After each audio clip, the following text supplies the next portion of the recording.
आपण पाहत आहात बहुजन इंडिया टोडे।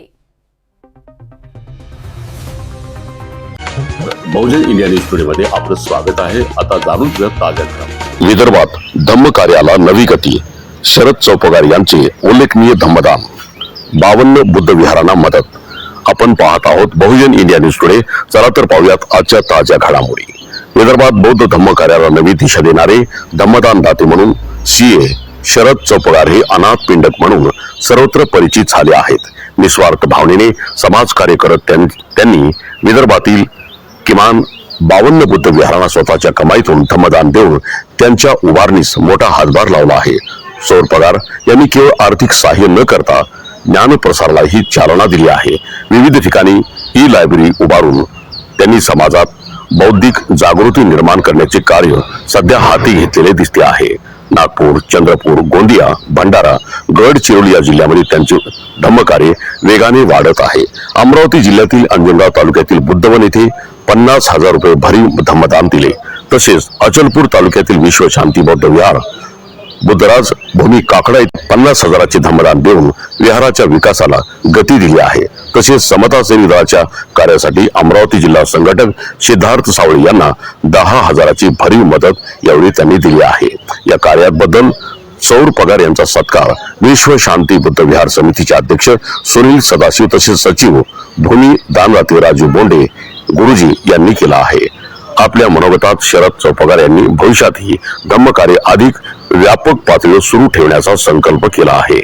विदर्भातील या उपक्रमामुळे समाजात समाधान व प्रेरणा निर्माण होत असून सर्व स्तरातून त्यांच्या कार्याचे कौतुकाचा वर्षाव होत आहे। बहुजन इंडिया न्यूज टुडे साठी अमरावती जिल्हा प्रतिनिधी मनोज निळे। काकडा या ठिकाणी बुद्धराज भूमी विश्व शांती बुद्ध या ठिकाणी आज धम्म परिषदेची सुरुवात झालेली आहे। आज आणि उद्या 2 दिवस सतत धम्म परिषद चालणार आहे। भिक्खू संघाची धम्मदेशना सुद्धा आहे। त्या अनुषंगाने या ठिकाणी नागपूर आलेले सीए शरदजी चौपगार यांनी समता सैनिक दलाला 1000 टोप्याचं वाटप सुद्धा त्यांनी केलेलं आहे आणि त्या अनुषंगाने त्यांचा जो हितगुज करत आहोत। या ठिकाणी त्यांनी 50,000 रुपयाचं दान सुद्धा दिलेलं आहे। हे दानदाते अनाथ पिंडक या तालुक्यात प्रचित आहेत म्हणून त्यांच्याबद्दल हितगुज करूया। जय भीम सर। जय भीम। आपण हा जो निर्णय घेतला आणि प्रत्येक ठिकाणी आपण जिथे विहार आहेत तिथे काही धम्म प्रसिद्ध आहे आपण दान करता, हा संकल्प आपण कसा काय केला? सर मी जर पेशानं असलो तर सर दानपरमिता सर्वात पहिले मी बुद्धिस्ट आहे आणि माझा धर्म आहे दानपरमिता। माझी लोकॅलिटी अशी नाही की मी दान प्रत्येक ठिकाणी करतो।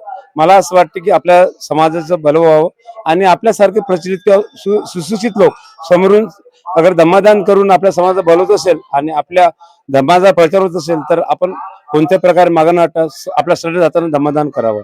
आणि कारण की बाबासाहेबांनी सांगितलं होतं कमीत कमी आपल्या कमाईमधून 20% तुम्ही दानपरमिता करा। बुद्धाने पण दानपरमितेकडे खूप सारं अस्तित्व निर्माण केलेलं आहे आणि आपला धर्म पण हा दानपरमितेवर अवलंबून आहे। करिता माझी सर्वांना विनंती आहे की जसे विहारात किंवा कुठे जर आपल्याला गरज असेल तर प्रत्येक ठिकाणी आपण दानपरमिता अवलंबिली पाहिजे आणि कटाक्षपणे पूर्ण पार पाडली पाहिजे।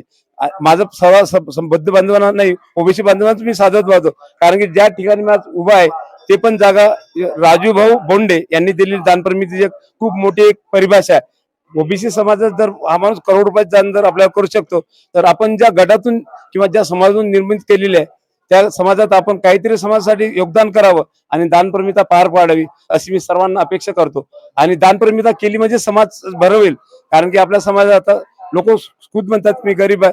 माणूस मनानं गरीब नसतो, तो कमीत कमी पैशाच्या आधारे किंवा याच्या आधारे आर्थिकच्या आधारे त्याच्या मनात जर दानपरमिता असेल तर आपल्या कमाईतून 100 रुपये काय दान केले पण ते पण खूप मोठं दान आहे। म्हणून दानपरमिता ही खूप मोठी एक आपल्या समाजाची बोली आहे किंवा भाषा आहे।